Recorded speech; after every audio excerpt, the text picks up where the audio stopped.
एक बार एक जंगल में बहुत तरह के जानवर रहते थे। उसमें से एक बहुत बदमाश बंदर था। उसे हर जानवर के लिए बहुत ही ईर्ष्या होती थी। उस जंगल में बहुत तरह के फल मिलते थे। सभी जानवर जंगल में साथ रहते थे और बहुत खुशी खुशी रहते थे। लेकिन बंदर उनके तरह नहीं था। वो काफी लालची था और सारे फल अकेले खाना चाहता था। मुझे ये बिल्कुल अच्छा नहीं लगता है कि सारे जानवर एक साथ यहाँ पर खाना खाते हैं खुशी खुशी। मैं जब इनसे ज्यादा खाना खा लूंगा तभी मैं खुश हो पाऊंगा। उसके मन में हमेशा ईर्ष्या होती थी। कुछ दिन के बाद बहुत जोरों की बारिश हुई। तूफान की वजह से एक बड़ा सा आम जमीन पे आ गिरा। सारे जानवर जंगल के पेड़ के नीचे आकर मिले और सब मिलकर एक साथ गिरे हुए फल को मजे से खाने लगे। पर बंदर बहुत ही विचलित था। इधर उधर घूम रहा था। खुद को वो संतुष्ट नहीं कर रहा था खाना खा के। वो चाह रहा था कि सारे फल खुद ब खुद उसके पेट में घुस जाए। खुद को कष्ट देकर वो चारों तरफ बस घूम रहा था। पर बाकी जानवर बहुत ही आनंद ले रहे थे फलों का। तुम कुछ क्यों नहीं खा रहे हो? इधर उधर क्यों घूम रहे हो? जाके कुछ खा लो बाकी लोगों के साथ। ये सुनकर बंदर काफी गुस्से में आ गया। तुम पहले सारा खाना खा लो क्योंकि तुम्हें ज्यादा जरूरत है। जाओ जल्दी खाओ, नहीं तो खत्म हो जाएगा। बंदर हाथी को मजाक में ये सारे बातें कह रहा था। इतने ही बीच में सारे जानवर ने सब खाना एक साथ खाया मजे से और उसके बाद अपने अपने जगह पर वापस चले गए। बंदर बहुत ही दुखी था क्योंकि उसने कुछ भी नहीं खाया। मैं जंगल के जानवरों में काफी छोटा जानवर हूँ, इसीलिए मैं उनके साथ नहीं जीत सकता हूँ और ना ही मैं शक्तिशाली हूँ। कोई बात नहीं, आज के बाद से मैं हनुमान जी का आराधना करूँगा और कहूँगा वो मुझे आशीर्वाद दे। तुरंत नदी में स्नान करने के बाद वो हनुमान जी का आराधना करने लगा। ओम वीरांजने नमः, ओम वीरांजने नमः, ओम वीरांजने नमः। बंदर ध्यान में बैठ जाता है और इसी तरह 3 दिन बीत जाते हैं। बिना कुछ खाए पिए वो ध्यान में लग जाता है। भगवान बजरंगबली उसके भक्ति को देखकर बहुत खुश होते हैं। जैसे ही उसने अपनी आंखें खोली, भगवान बजरंगबली उनके सामने खड़े थे। ये देखकर बंदर काफी खुश हुआ और बोला, हे भगवान, आप यहाँ पर आ गए हैं। मैं बहुत खुश हूँ। मुझे विश्वास नहीं हो रहा है कि आप यहाँ पर हैं। बोलो दोस्त, तुम यहाँ पर क्यों ध्यान कर रहे हो मेरे लिए? किस तरह की सहायता चाहिए तुम्हें? हे प्रभु, इस जंगल में सारे जानवर मेरे से बहुत शक्तिशाली है। वो मुझसे ज्यादा खाना खाते हैं तो मैं उनसे नहीं जीत पाता हूँ। मुझे बहुत दुख होता है, इसीलिए मुझे कुछ ऐसा आशीर्वाद दीजिए जिससे मैं बहुत ज्यादा खाना खा पाऊँ और सबसे ज्यादा शक्तिशाली दिखूँ। आप मुझे आशीर्वाद दीजिए। देखो दोस्त, उतना ही खाना खाना चाहिए जितना कि तुम्हारे शरीर को जरूरत हो। खुद को दूसरों से कभी तुलना नहीं करनी चाहिए। वो उतना ही खाना खाते हैं जितना कि उनके शरीर को जरूरत हो और उन्हें शक्ति मिले। मुझे कुछ नहीं पता, आप बस मेरी इच्छा पूर्ण कर दीजिए। ठीक है, फिर बोलो तुम्हारी इच्छा क्या है? हे भगवान, आप मुझे 10 सर दे दीजिए ताकि मैं दूसरों से ज्यादा और जल्दी जल्दी खाना खा सकूं। भगवान हनुमान बंदर को 10 सर दे दिया और वहाँ से अदृश्य हो गए। बंदर ये देखकर बहुत खुश हो गया। क्या बात है, अब तो मैं सबसे बड़ा हूँ और कोई मुझे नहीं रोक सकता। बंदर जंगल में घूम रहा था अपना 10 सर लेकर। फिर वो बाकी जानवरों के साथ जाकर मिला और वहाँ खाना खाने लगा। इसी के साथ 10 सर वाला बंदर एक साथ बहुत खाना खाने लगा दूसरों के मुकाबले।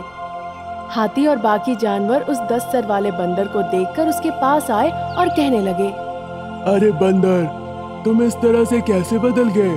तुम्हारा 10 सर कैसे हो गया?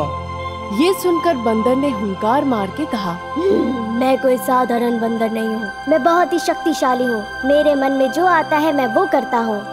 हाँ, वो तो समझ गया, पर तुम इस 10 सर को लेकर यहाँ पर आओगे और सारे फल खा लोगे तो बाकी जानवर क्या खाएंगे? बोलो।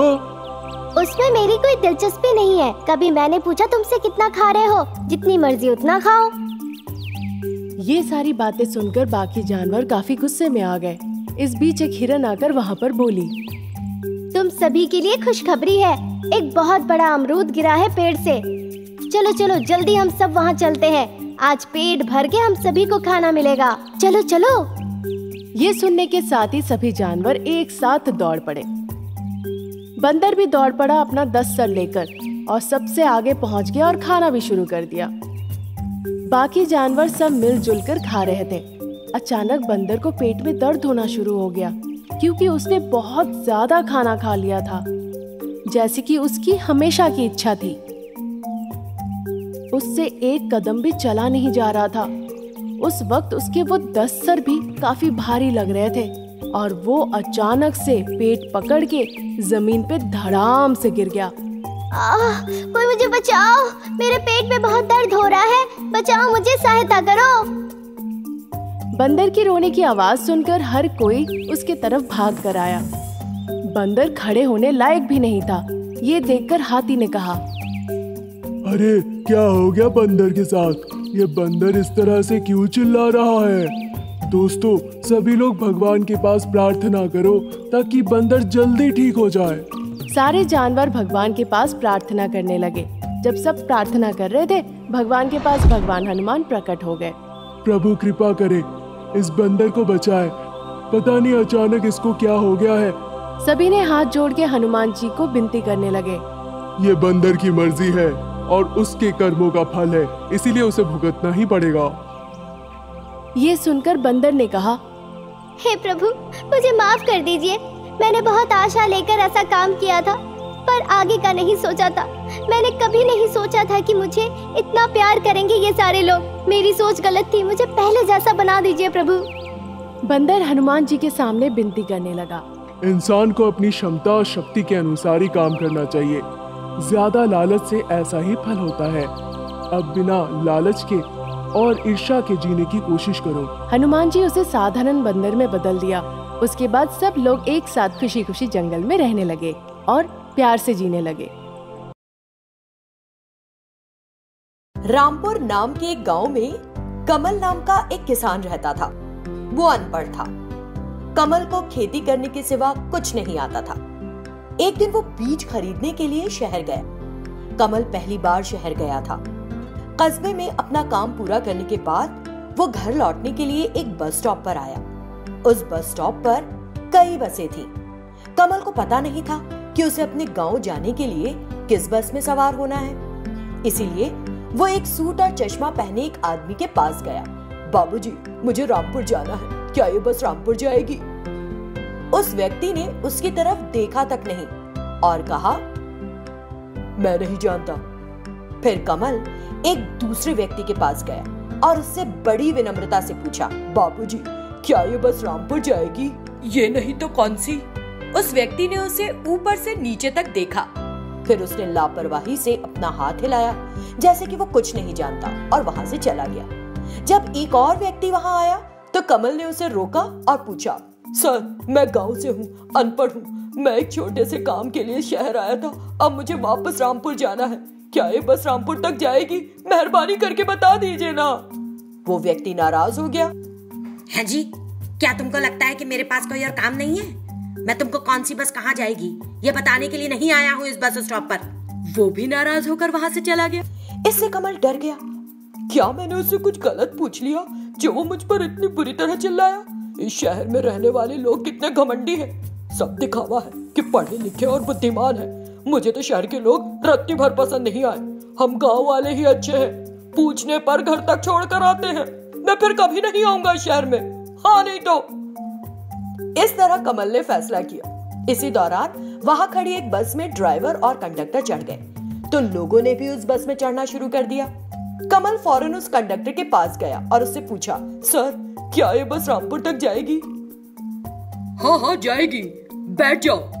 कमल तुरंत पीछे की सीट पर जाकर बैठ गया।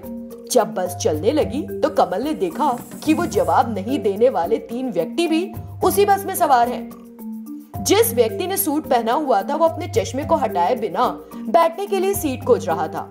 सुनो, वो एक अंधा व्यक्ति है, जरा उसके लिए सीट तो छोड़ दो। ये देखकर कमल को बहुत दुख हुआ।